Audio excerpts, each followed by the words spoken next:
আসসালামু আলাইকুম ভিউয়ার্স। এই ডিফেন্ডার স্ট্যান্ড চার্জার ফ্যানটি কর্ডের সমস্যার কারণে আপনার ডিস্টার্ব করেছিল। তো এটা মোটামুটি প্লাগটা চেঞ্জ করে দেওয়ার পর ফ্যানের এখন চলতেছে।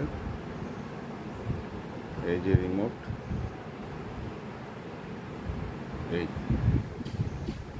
অন করলাম,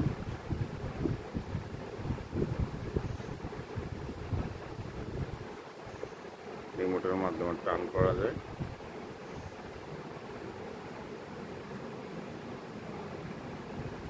সার্ভিস এখন অবধি মোটামুটি ভালো আছে। ধন্যবাদ।